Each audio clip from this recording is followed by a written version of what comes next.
A very good morning, a very good afternoon, a very good evening. We have a wide range of time from Shanghai in China and Singapore, South Africa, Germany, Nigeria, Kenya, and many more I'm sure I've missed. So welcome everyone. Welcome to SkyGems Academy, iDigitalsky, and also Education and Research Consortium, EARC. Thank you. Thank you for joining us again. Allow me to introduce our joint host for today, Mr. DK Felix from Shanghai. Felix, over to you. Over to you. All right. Thank you, Alisa. Good evening, ladies and gentlemen. It's a pleasure to have all of us joining from various countries of the world. So, the first panelist, we have the Sdg Ambassador for United Nations 2030 Agenda on Sustainable Development Goals. She's also the Chief Executive Officer of EduHarbor, an organization that is providing educational solutions to educational institutions and to students. So we have Margarita Lukavenko. She's from Russia. Margarita, please, can you say hello to our audience? Okay, you're perfectly well. Thank you. The second on our panel is the Director of Academies at the Love Trust, Johannesburg in South Africa. And he is also the winner of the 2014 National Teacher Award category of excellence in school leadership. And we are very glad to have Silas. It's a pleasure to be here today. All right. And the third on our panel is a clinical psychologist and the lecturer at the University of Nigeria. He's also the editor of Nigerian Journal of Psychological Research, currently serving as a visiting research fellow at Department of Psychology, College of Science and Health Profession, Cleveland in Ohio, USA. And we are happy to have JohnBosco Chukwuorjii. JohnBosco, can you please say hello to the house? Hello, everyone. It's my pleasure to be here. As just in the right perspective, education is one of the most important sectors in various countries, as it serves as a driver for both aggregate economic growth and development for various countries, and it's a means of transmitting worthwhile skills and knowledge to the younger generations, and also for sustainability. But however, recently we've seen the challenge we had in the education sector owing to the outbreak of the pandemic, causing many schools to go into using the visual online teaching method, and many schools closing down because of the lockdown policies in various countries. And that is not just all, but because we know that in many communities and many schools, these facilities are not readily available. So this poses a serious challenge to various communities, and especially to the SDG goal number 4, which is targeted at achieving quality education for all by 2030. Just to give us a little bit of statistics, according to UNESCO, in 2015, we have about 121 million children and adolescents globally that do not have access to education. But as early as April this year, the number has skyrocketed to 1.5 billion that could not access education. Of course, most of them are international students and students that cannot be able to go to school because of the lockdown policies. So these are some of the challenges bedeviling education and educational institutions. But we may not be dismayed, because we've had this kind of experience before. I think in 14th century, when we had the plague, also known as the Black Death, when many countries along the Silk Road was heavily affected. That very crisis really triggered a lot of innovative thinking, through which many inventions were actually erupted in education, and we are hoping to see a similar trend with COVID-19. Now, I would like to start with the first in our panel, with you, Margarita. You are the Teach SDG Ambassador on UN Agenda, and you've had rich experience working with schools and other educational experts in teaching and learning. Know you fully well that even for many countries, the impact of this COVID may not yet be effectively quantified. What do you think are the major challenges for especially various educational institutions and even students, and what could this mean for, how would this impact achieving the US, the Sustainable Development Goal of Goal number 4 for 2030? What do you think about this, Margarita? Yes. Hi, everybody, one more time. And first of all, I would like to say thank you to the organizers for raising this important question. It's true that education has been experiencing a huge change, and we are hardly actually managing to cope with it, but we're doing pretty well overall. And what we actually, when the whole situation with the COVID started in China, educators over there, they had specific questions such as which platforms to use, how to manage platforms, how to manage their students, how to manage themselves in terms of their time and family arrangement. So those questions were the first ones that came from the educators in China specifically. And we started to target those questions to help teachers to cope with this kind of challenges.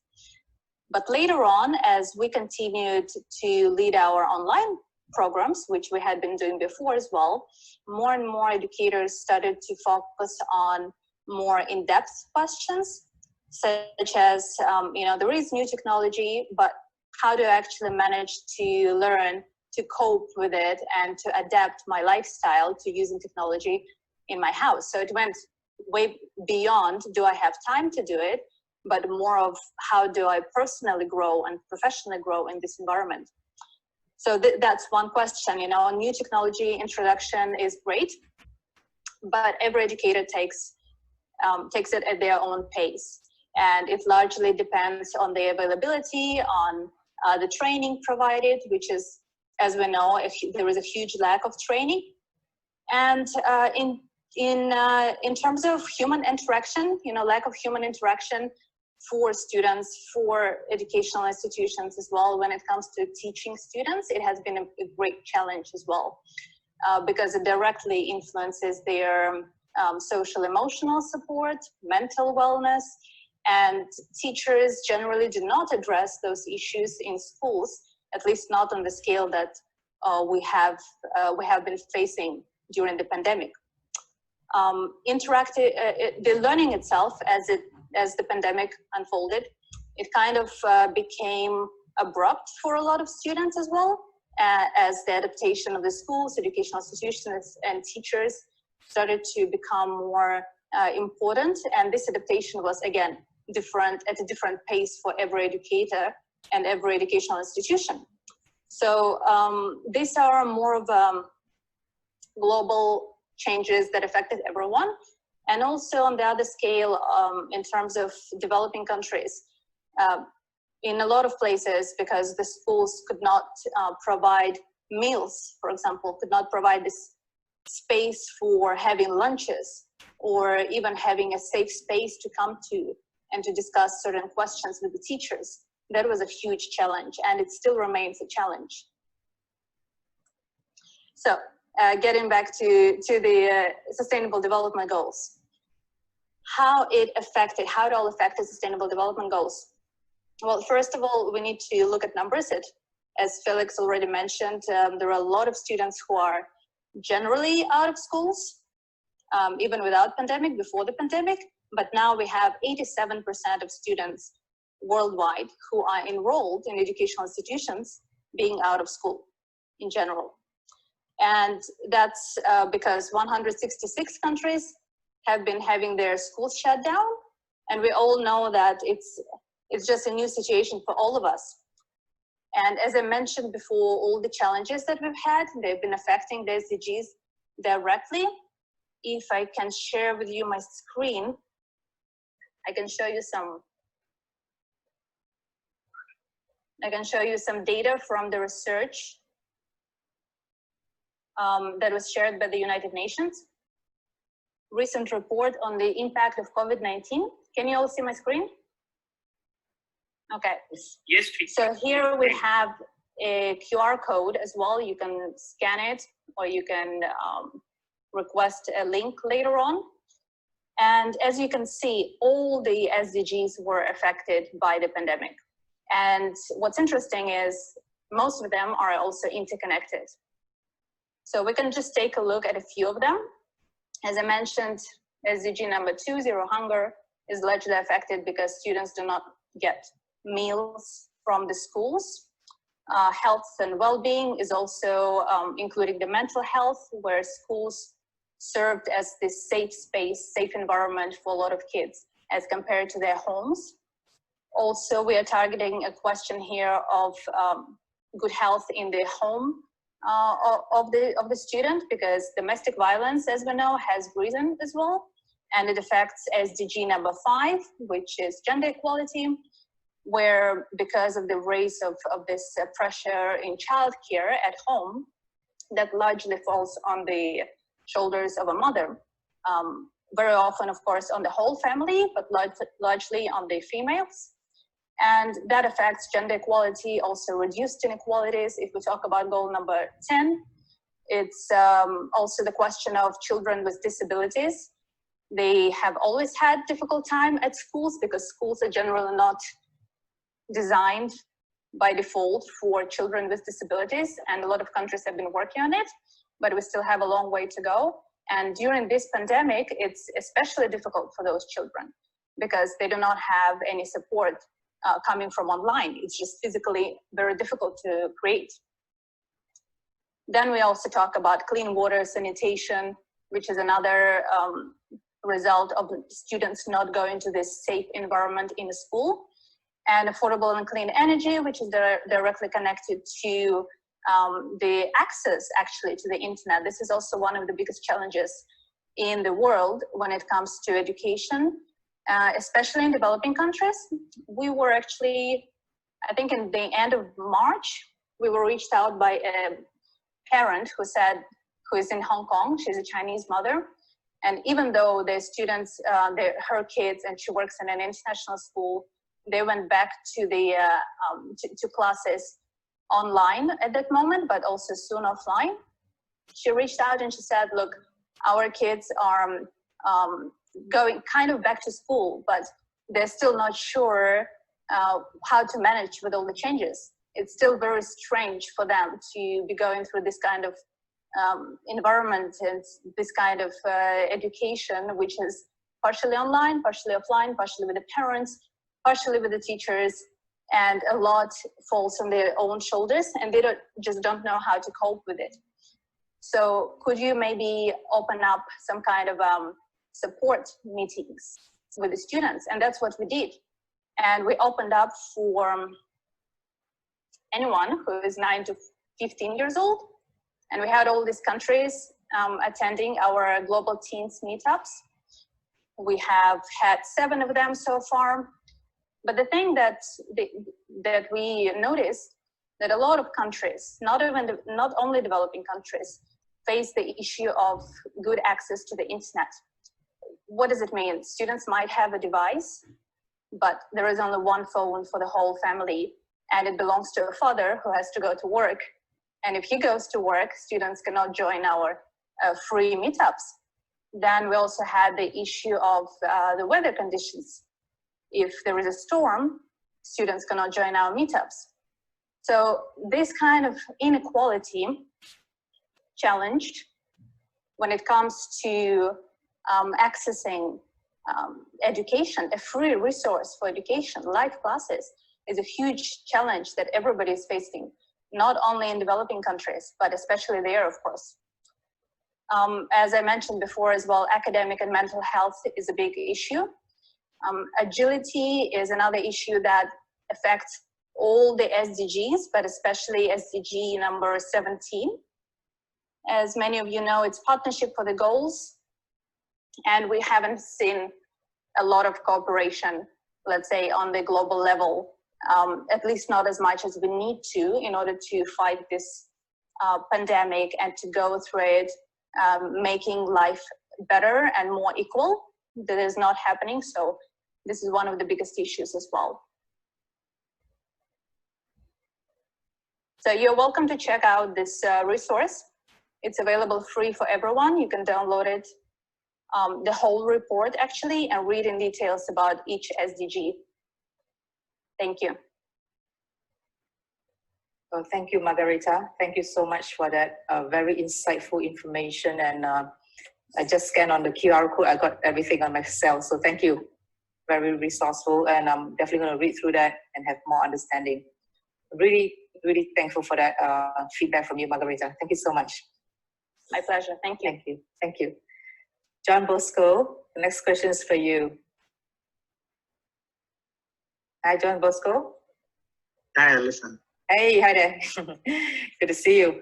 One of the reports that Margarita pulled out early on SDG, I can't remember which number, but it's on mental health. I think it's number 2 or 3, Margarita, remind me. Yeah, and that's one of the key issues that we see during this pandemic. So my question to you, Dr. JohnBosco, is that one of the problems that we see currently being faced by educational administrators and students is the mental health and emotional stress that comes from being locked down, quarantined, something that our human nature is not used to. We are all social animals. We like to be together. We like to come together. We like to collaborate. We like to communicate. But with the lockdown policies in many countries, some teachers and students, actually most of us, have to sit at home and work for many, many hours. We are all confined within our home. Some experts have done a rough calculation. It takes about 4 to 5 months so far for some countries to be out of lockdown, and some even more. So approximately about 120 days since such policies came into effect. Now, as a psychologist, are these challenges or issues that educators and students may have to be mindful, or especially with regard to their mental and emotional, physical well-being, as they're integrating back to school, offices, and many other situations that they have to face in their new normal? What are the situations and challenges that you foresee from a psychological standpoint? Can you share that with us? Thank you, Alyssa, for the question on mental health in relation to the COVID-19 pandemic. I am going to look at it from a public mental health perspective, which is not being too restrictive in terms of students and educational institutions, but looking at it from the generality of what mental health implications one should expect in pandemic situations such as this. In management and government approach to pandemics, such as especially COVID-19 that we've witnessed, efforts and attention is often focused on containing the pandemic and managing the spread. And in such efforts to manage the spread of the pandemic, it leads to a whole lot of other consequences. And majority, a substantial part of those consequences entails mental health effects. As such, in approaching the control of the spread of the disease, they often neglect that including the control of the mental health consequences is also important.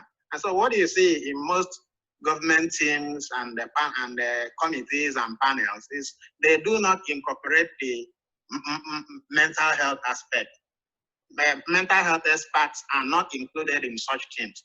And this is disappointing. You can look at the mental health teams we have in your countries and in a lot of other places. The government approach does not include this, a particular group of experts. For example, in the United States of America, the American Psychological Association since 2007 have been conducting the Stress in America survey, which is an annual survey that looks at the stress levels annually for citizens in America. When the outbreak of the pandemic came, it was decided that this survey should be conducted monthly, such that the association will track the severity of stress that people experience, and in that way be able to help to advise policymakers by way of interventions. When in April, the severity of stress was about 5.9, which is far above the 4.5 that it was in 2019 on a 10-point scale. So the stress level that individuals experience have skyrocketed. There is a substantial increase in stressors that people experience. And the trajectories of the stress by way of its distribution and demographic distribution shows that the people that are mostly stressed are usually people that have children, such that married people or generally anybody that has to take care of a child or children reported greater severity of stress compared to those that do not have children. And most of the stressors that these people encounter are things that has to do with concerns about the economy and concerns about the education of their children. For example, as Margarita pointed out, a lot of parents have to cope with helping their children to be able to have some education for those that are engaged in remote learning. So the critical issue when it comes to mental health effects of COVID-19 is the stress, which is the factor. And once this stress occurs, it triggers a whole lot of other health effects, health and well-being effects. For example, the mental health, the immune system of the individual can also become compromised. Stress reduces the immune system. And when the immune system is low, the individual becomes susceptible to a whole lot of other ailments. Stress is also a critical factor when it comes to cardiological illnesses like heart attack. And then in terms of the mental health consequences of stress, a lot of individuals could report depression. They can also report anxiety. And they can also report PTSD, post-traumatic stress disorder, whereby the experiences that the individual goes through in the course of coping with the pandemic becomes traumatic. And then you can also imagine what individuals who have suffered some losses, like people who have lost their loved ones due to COVID or other forms of bereavement during this period will be experiencing. They will certainly encounter prolonged grief. And prolonged grief can also be a disorder. And then from the general public health perspective, you also with reports and some evidence have also shown increased occurrences of intimate partner violence and domestic violence at this particular point in time. And for a country, Nigeria, where we have security systems who are overzealous, we have also seen situations whereby a lot of, for example, in early April, the number of persons who died in the hands of overzealous security agents who were trying to enforce the lockdown was more than the number of deaths that Nigeria witnessed in that April. So you see instances of people taking the laws into their hands, the security agents, and increased rates of crime. All these cascades of the mental health consequences of the pandemic that we see. And in educational institutions, in some countries of the world, I will point out that those who are in school are even better off. Those who have some semblance of training or learning at this time are better off compared to a lot of countries where students are not in school. The consequences of being out of school and the uncertainty associated with the future could be a better imagined than experienced. Some research studies are still ongoing to be able to gauge the extent of these experiences that people who are out of school may have. But it goes to create a lot of problems which some people may not still be able to appreciate until it happens, which is that for students who are being reintegrated into school, if they had been in school, it is easier to manage. But for a lot of those who have not been in school, and most universities of these students or institutions where these students are, have not given any attention to reach out to these students and communicate with them. You can think of your institutions where you work or where you are. How many of the leadership and management teams of these students, of these institutions have reached out to students using virtual means to be able to interact with them and address their needs? We are not saying they should reach out and promise a whole lot of things, but that sign of support and care at this critical time, even while students are out of school, would have made a lot of difference. But it's not being done, and it's highly pathetic. Well, thank you, Dr. JohnBosco. Thank you for sharing so much details and clearly a lot of situation that is happening, and some really very tough situations that we have been facing and still facing. Thank you for sharing all those data. I'm sure the listeners and also the audience today appreciate all that has been shared. Thank you, Dr. JohnBosco. Really appreciate that. Thank you. Felix, over to you, Felix. Okay. Thank you very much, JohnBosco. The next page, Silas. Just like JohnBosco, the stressors and mental challenge we have is a major, is something to worry about in this period, owing to the pandemic. And I'm aware you have quality experience working with teens and with persons that are already in school. And one of the things we've seen with school, especially most of them that are using visual learning platforms for their educational for learning. The onset of the whole transition into a virtual classroom and the challenges posed for individual children that have a learning barrier or a delay is what I picked up. Am I on par with your question? Just want to register that before I go ahead. Yes, please go ahead. Okay, so yes, indeed. Go ahead. Thank you. Yes, indeed, the aspects of the whole transitioning being quite overbearing for youngsters, for children, especially those in the younger grades and the ECD space, is clear.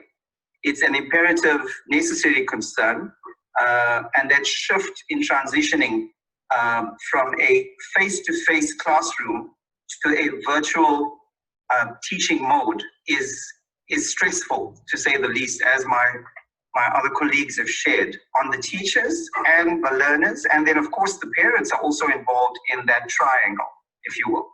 The learners at the top and the parents and the teachers are at the other ends. So for me, what we know is that children learn differently. They are unique in terms of their multiple intelligences, and some are more kinesthetic, some are more audio, some are visual, spatial, etc. And a good teacher is a best communicator in terms of being able to read where children are at and how they are engaging. And of course, the teaching process is a transactional process.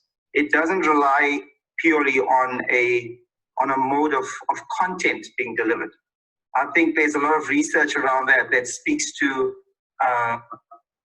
signs and clues that people read. And in terms of what is needed in effective teaching and learning, one of the key elements is being able to read that in terms of cognitive empathy, especially as far as younger learners are concerned. So that's, I think, leads me to, you know, a recent pretty much hands-on experience that I had in China for the past year, back pre-COVID, which was exceptionally great for me, being an educator of almost 2 decades in different phases and different spaces personally, that if you tell children anything, you know, that famous adage, they may forget. If you show them, they may remember, but if you involve them, they will certainly understand. So I think generally that's the challenge that I'm seeing happening in terms of the shift into the virtual space and the teaching environment that has gone into a more ICT space. What I can advise in terms of my experience as a passionate educationist is for schools to, where possible, as far as possible, put in investment into teacher training and development. There is no greater resource, in my opinion, than a resourceful, passionate teacher. So a lot of places that I know, colleagues nationally and internationally, are looking at the investment into data and connectivity and the internet infrastructure, but marginalizing the aspect of teacher development. And that's the point that you're picking up correctly so, Felix, is that we don't want to leave children behind. And as my colleague Margarita mentioned, we don't want to further exacerbate the inequalities and widen the gap. Then we're not winning as a whole. So this teacher training and development that I'm speaking about leads to more resourceful teachers in terms of navigating into this whole new space, the new norm, as we call it. And there you will be able to, I mean, we've experienced technological challenges on this very seminar. Can you imagine children engaging in this from a very abrupt, sudden nudge into an ICT world?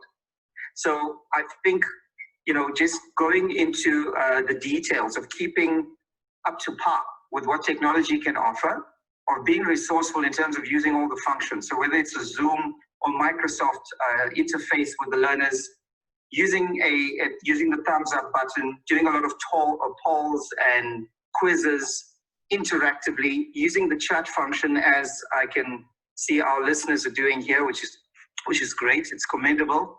And just engaging, you know, there's the raise the hands function and so on. And besides that, I think good schools and investments in these thriving changes is that you schedule teacher time for them to pick up those children that are actually lagging behind.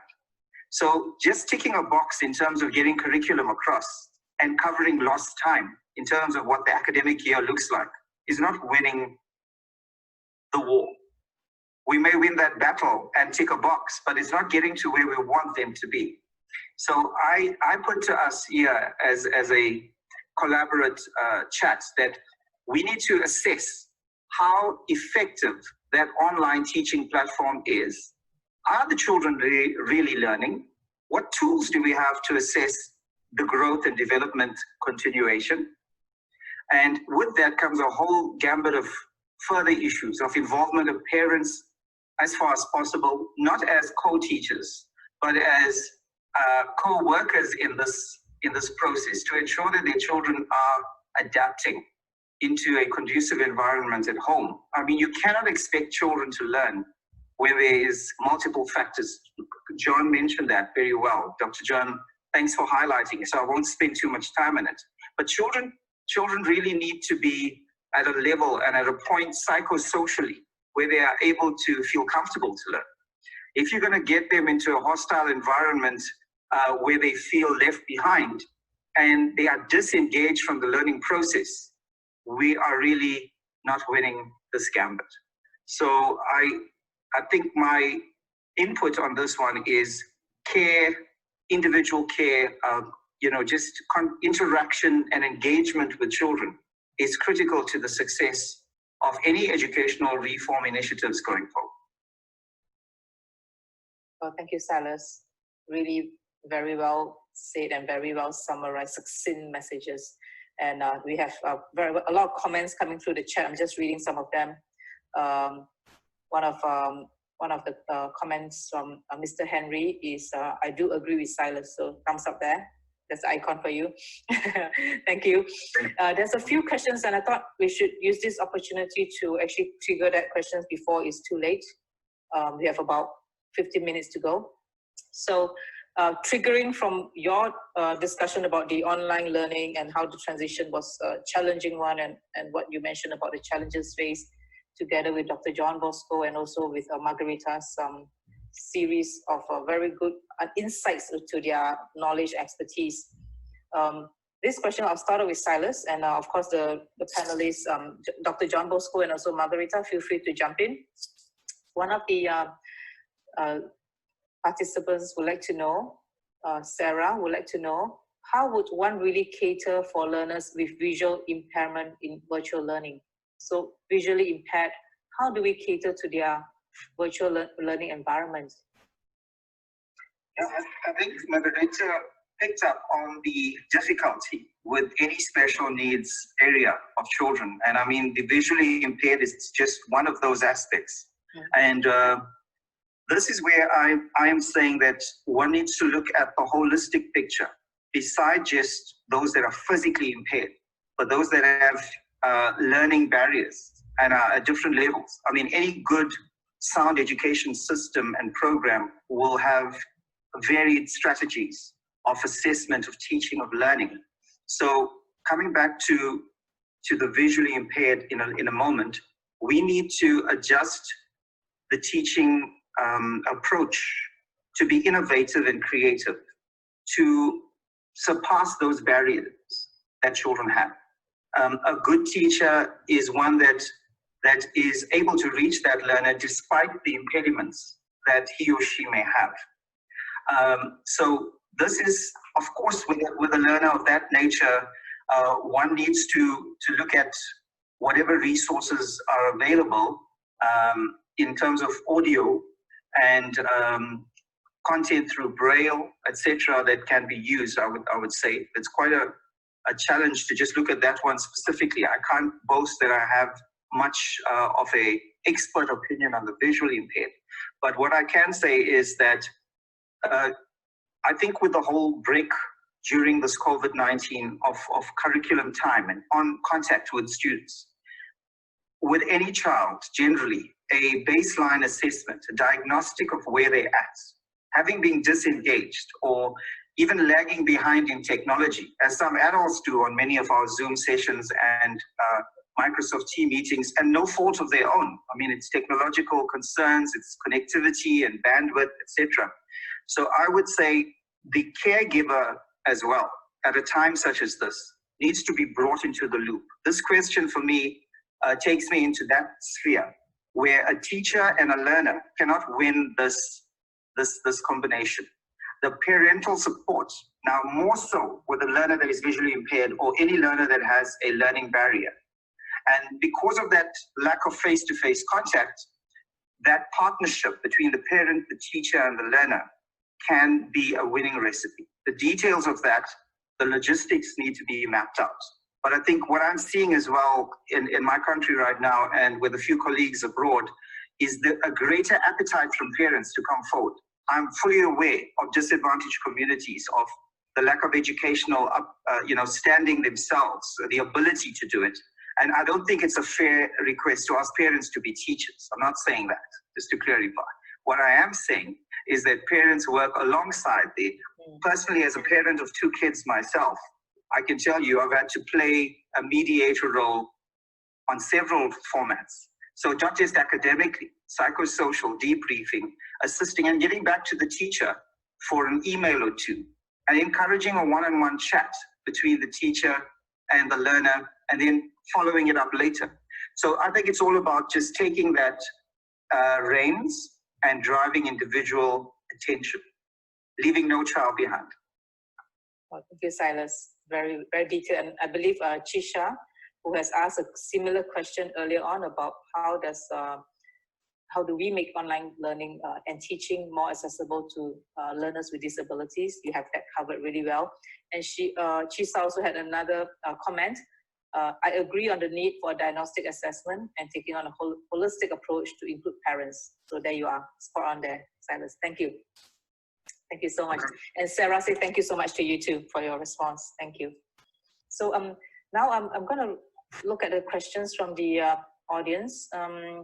HP has a question, and I open it to the floor. Basically, Margarita, Dr. JohnBosco, and Silas, have a look at the question, and I'll read out as well. It's from HP.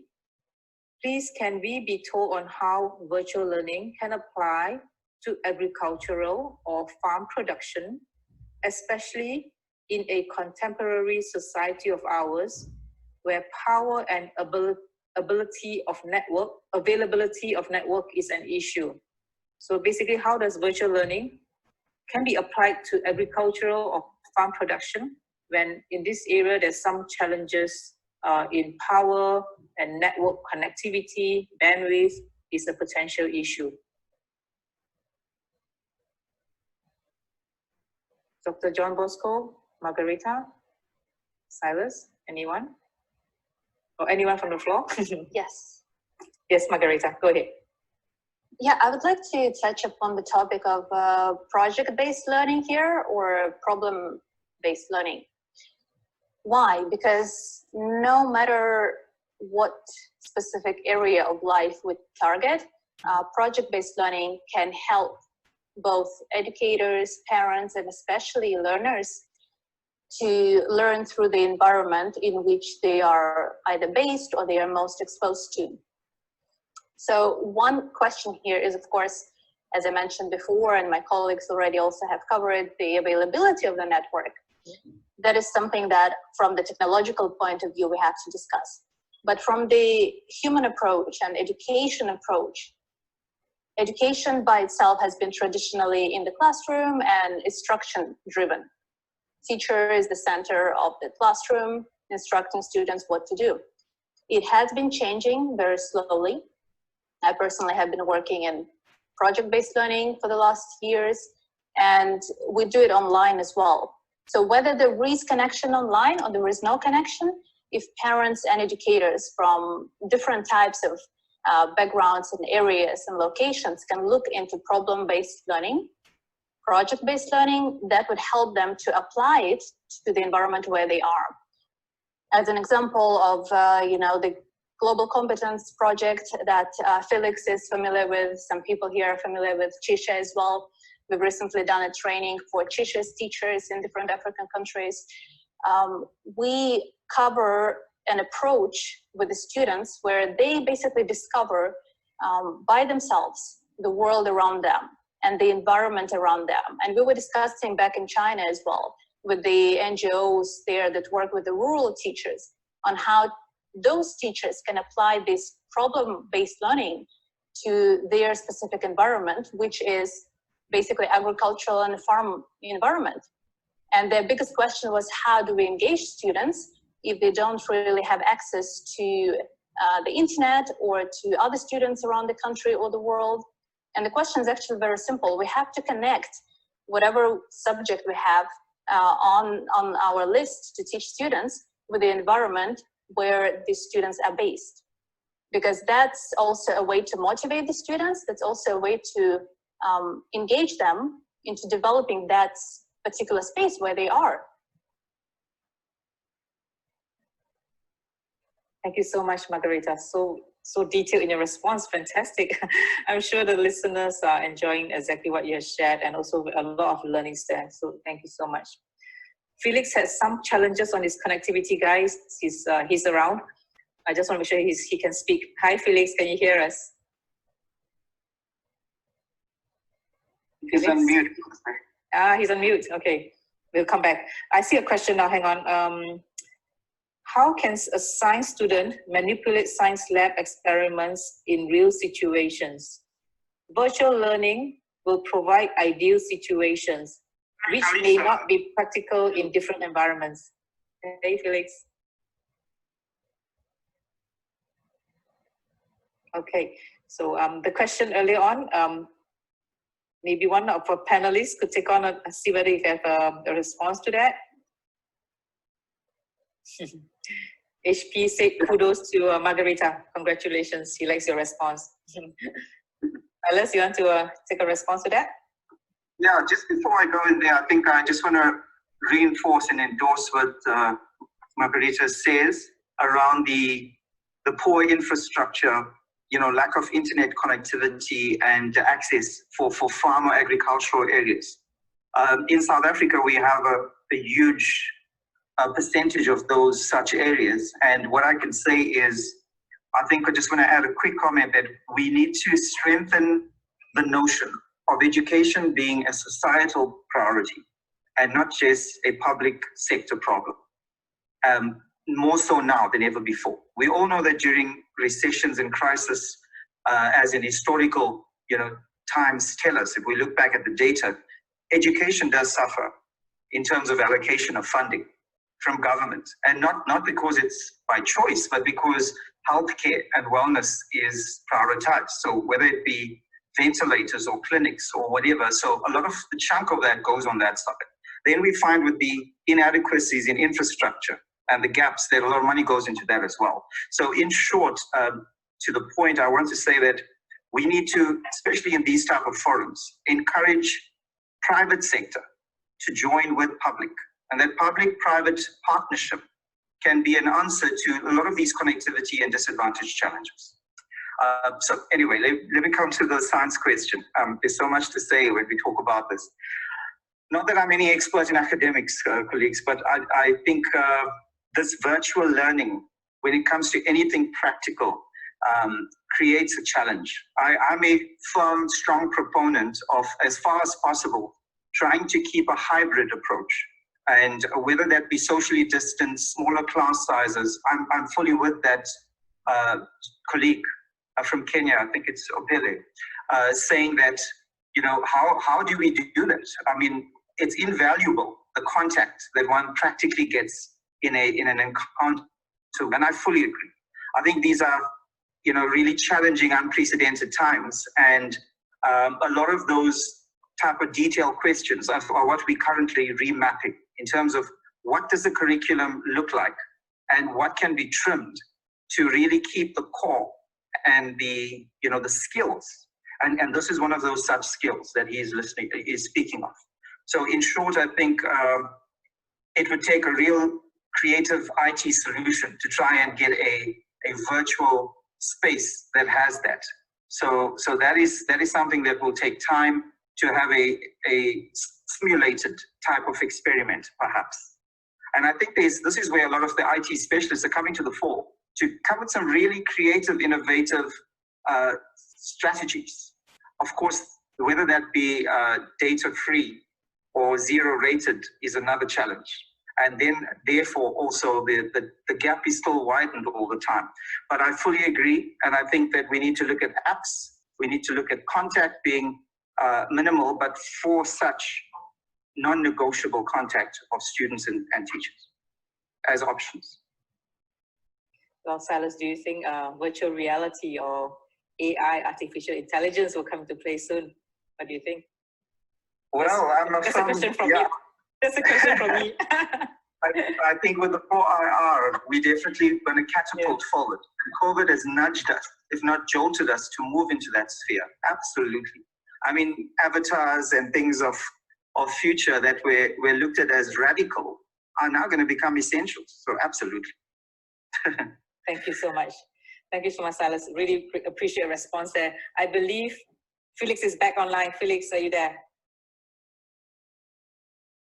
Yes, Silas. Silas. It's a pity our network from Shanghai is not very stable. I think your last take on innovations that can come from visual learning and what technology can offer to education. I think that is a very promising angle, because just like in China recently, we've seen a whole lot of apps and so many gadgets coming into the educational space. I just tried recently one app that can be used to teach students called Classing. This very this very it is a visual classroom space, has fantastic features that learners can actually feel that they are actually like they are in a real classroom. But looking at maybe some courses like agriculture, some courses like technology-driven courses that may need physical experiments. Maybe in future there may be some very quality innovations that can maybe using simulations or some other perhaps techniques. Such challenges could still be overcome. Remember, man has not stopped innovating. I would like to direct just this last one very quickly to you, Margarita. We see a situation where a lot of knowledge, a lot of things are happening rapidly, and the dynamics and the direction of learning globally is really taking different shape. We foresee that some of the skills taught in various schools may not be relevant for tomorrow leaders. For instance, if you're to be employed in very major tech companies like maybe Google, Apple, or most of the high-tech companies, they do not really, most of their HP personnel, human resource HR personnel, do not really look at employees that really have, very, very high GP, but they are just looking at those with the right skills. What are the my question is, what are the skills that you think may be very relevant for learners looking into the future, especially with the direction that COVID has carved out for many of us? What skills do you think that students and perhaps those that are in charge of various educational institutions should be focusing on that will be very relevant for their students moving forward? Margarita, I hope you heard the question. Yes, thank you, Felix. In regards with the skills for the students and for the parents and for the educators, I would highlight two areas specifically. Number one is quite self-explanatory: agility, ability to really adapt to different situations and not being stuck in one particular concept or understanding of how education should be, because education by itself is a live thing and it has to be evolving, it has to be changing. The second you create a curriculum, you teach it to one class, it's not really suitable for the next day because students have already learned something else by themselves, so in other classes. So the same happens in any kind of education environment. It's like language, it's like life, it develops all the time. So agility is number one. And I would say it's one of the hardest concepts for humans in general, because we tend to have stability, we like to have stability by default. It means safety, of course. So that is the skill that we all have to develop as adults. And we have to remember also that students learn, first of all, by looking at the people who are constantly around them. And that is caregivers, parents, siblings, grandparents in China very often as well. Depends on the country. But in general, if those people that children look at do not express those qualities and skills, then there is no class or teacher that can help them on a large scale. Of course, they can help a little bit, but still not fully. So that's number one. And number two is global competence. I've mentioned this before. To me, it seems to be like a great compilation of skills that are necessary for the future, all united by one concept of global competence. Because what does it mean? First of all, it's the ability to interact in multicultural environments. And now with the connection of online connection and the students being able to connect to their peers from around the world, not that everybody has that opportunity, but there are opportunities like that. And once a student starts to use that opportunity, what do they learn exactly? So communication, interaction, ability to discuss and negotiate different issues in the multicultural environment. This is something that we all have to develop and teach our students, our children to do as well. Then as that comes as well, we have the issue of global problems, such as climate change, such as COVID-19, and the issue can be different. It can be current, it can be something that's been here for a while. But the most important thing is, how do we approach this problem? How do we talk to our students and our children, especially about this problem? And this brings me back to also what my colleague Silas has said before, that education by itself, it shouldn't be regarded as an industry, an area of life. Education is life by itself. And educators, who is an educator, this question, I mean, the answer to this question has been shifted as well throughout the last few months, as parents have realized the importance of teachers, as parents have become those mediators between students and their children, and teachers and schools as well. And it's not an easy task, but it's definitely something that is a part of the global competence skill set, we can call it. So I would highlight those two skill sets: agility and global competence, which includes awareness, understanding of global issues, ability to really develop this awareness on what's going on and discuss these issues, not only with the teacher, but also with the peers from your classroom, from your village, from your town, from the world. Maybe somebody else can add. JohnBosco and Silas, maybe they also have some answers to this question. Let John take the lead. In going forward from the current situation and beyond, there are two ways we are going to approach it in order to achieve maximum success. One area of attention is in terms of structural and systemic issues that have been there, that seems to have been exacerbated by the outbreak of the pandemic.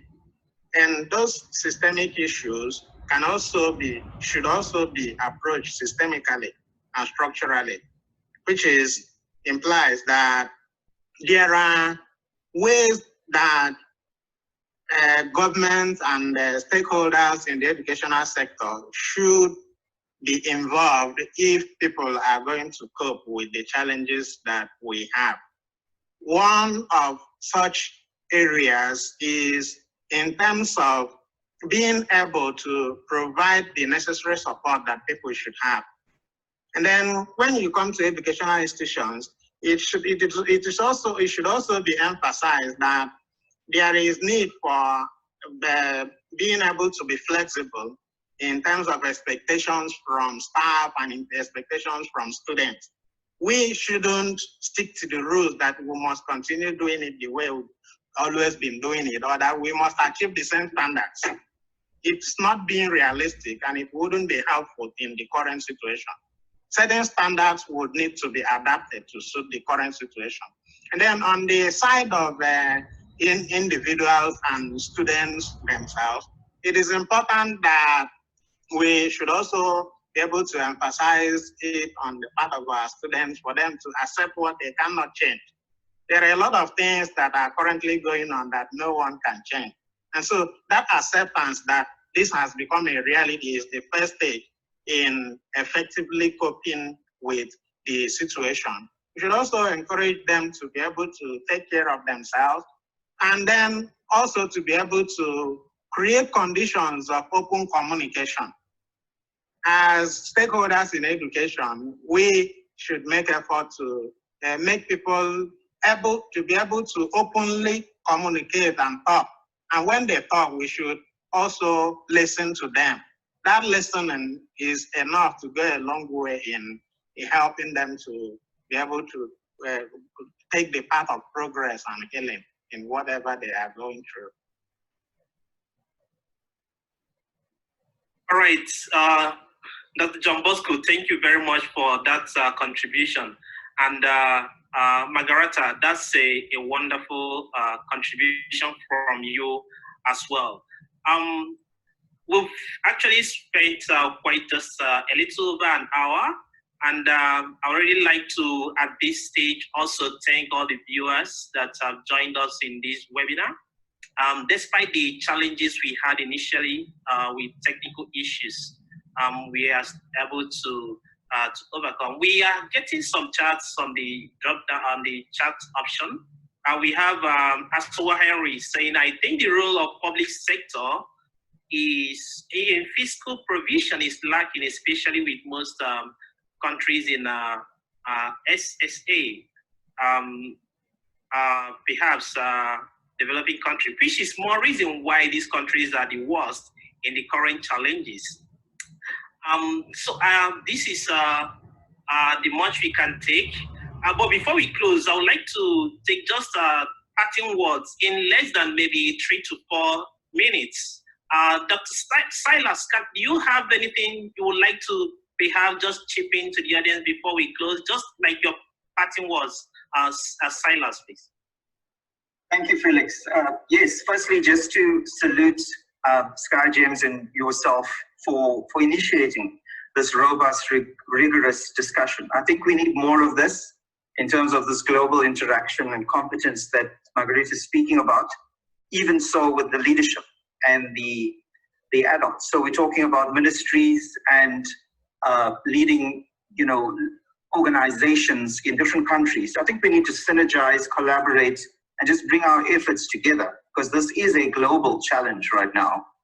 And while we're looking at the skills necessary for teachers, I want to reiterate, I'm very passionate about that we need to look at leadership in terms of leadership of organizations. I mean, we know that where there's strong leadership, people thrive, and where there's no vision, people perish. Also to look at upskilling teachers in terms of development, to engage in this new norm, to just expect that teachers would evolve and become these experts in an ICT space is not a realistic expectation. With the children's side, I want to reiterate what Margarita said about agility. That will come mirror neurons. If you see a teacher or a facilitator that's confident, that's prepared well, that allows for breakaway sessions. I saw one of the suggestions from the chat group said, yeah, let's look at participation and let's look at engagement. And these are things that we need to be open about and improve on, because this is all new. I mean, whereas some people have been doing it, that was a pocket of those that were privileged and excellence to do that. So we need to develop the majority and not leave this race that we're looking at that is just going to further divide us. The digital divide is too great a challenge for me to overlook. I think I've said too much, but that's definitely on my heart. And of course, I'm happy that you have a psychosocial expert in Dr. John here, because without psychosocial support on this and emotional intelligence, you cannot make it an academic argument alone. Thanks, Felix. Yeah, thank you, Dr. Silas. Thank you very much. That's very kind words from you.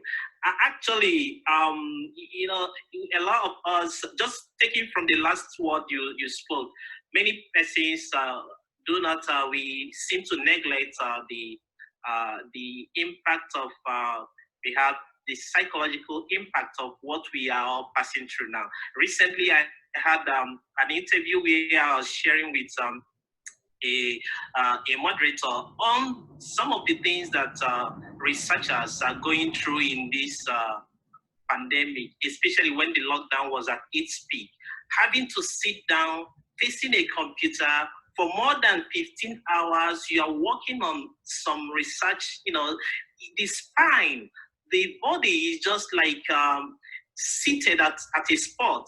And we may not really envisage the impact these things are posing on the body, physically and mentally.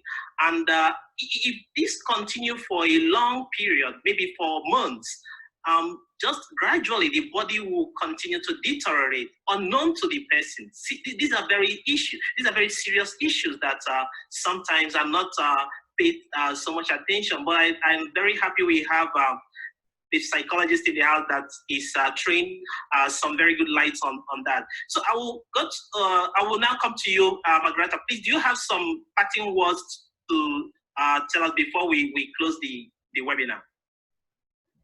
Thank you, Felix. One thought that I would like to share before we all continue with education in our own pace, and I hope we will reconnect as well later on. And big shout out to the organizers for putting all this together. Great work. You know, a lot of teachers and actually a lot of people in general ask me as an educator, so do you think that technology will replace offline classrooms? Do you think online classrooms actually work now that so many people have tried it? And just like anything, everything is good in balance. And the same is true for technology. We can use amazing tools, and of course, tools will develop, they will get better and better, and the better they get, the easier it will be for teachers to use those tools as well, and for students as well. However, what we have to learn, to look at and to pay attention to right now is the learning process. For educators, for teachers, professional development is a big question here. But overall, technology should not replace teachers or classrooms. Technology should complement the current educational system and make it better. And this is what I believe we are all striving towards. We just have to keep it in mind all the time. And no matter what your question is about science, about agriculture, farming, children with disabilities, visually impaired children, all those are big issues by themselves. But if we remember that technology is always complementing the real interaction and communication, if there is no teacher, there is always a caretaker, a parent who has to find a way to communicate, to discuss with the student what we're going through right now. And it's not an easy discussion, but it always has to be there, no matter what kind of technology we are using. And it cannot stop. The communication part has to develop and grow and become better and better, just like the technology part as well. Thank you, everyone. All right, thank you, Margarita. That's very insightful and very kind words from you. We are getting some very interesting comments on the drug chat. We want to appreciate everyone for your kind words, appreciation. Just before we close, sorry, the last panelist, Dr. JohnBosco, please, your parting words. I'll say it in 3 words, in 3 phrases. Make changes where you can. Organize and take care of yourself. Wow, that's savvy, that's apt, that's straight. All right, do you want to say something, Alisa, before we close, so that I will not leave you out of the... I just want to say thank you, everyone, for joining, and thank you so much for your sharing and also all the beautiful questions and insightful discussion that we have today. Thank you so much for your understanding and also patience when we have some technical challenges. Appreciate all that. Felix, back to you. All right. Some persons are asking for perhaps a link that we can use to keep in touch. Actually, Alisa has shared the link to perhaps where you can get in contact with idigitalsky. Myself, I'm also running an educational organization we call Young Professional. It's an educational consortium just targeted at providing educational solutions to especially schools and communities that need them. For instance, in Nigeria right now, where we have some issues with some schools accessing these visual learning platforms. For instance, I'll give you one specific example. I have a teacher, because I taught in Nigeria before leaving for China. I have a school where the school management with the teachers are using WhatsApp to communicate with their school. This is it's not to talk down on the school, but it's like something that is happening, and it's not very nice. So what we do is just try to provide kind of training for the teachers to be able to use some of the visual learning tools like this Zoom and Classing and so many other visual learning platform to be able to teach better their students during the lockdown. So we appreciate you. We'll try to find a way to how the participants that will want to keep in touch, how you can always keep in touch. Alisa has shared the link. So once again, we thank each and every one of us. Thank you for joining, and have a blessed and wonderful morning, afternoon, and evening. For me, I'm in Shanghai, so I will say have a wonderful evening. But for those of us that are in various parts of the world where it's still afternoon, we'll say have a wonderful day. All right. Thank you so much, and enjoy. Thank you.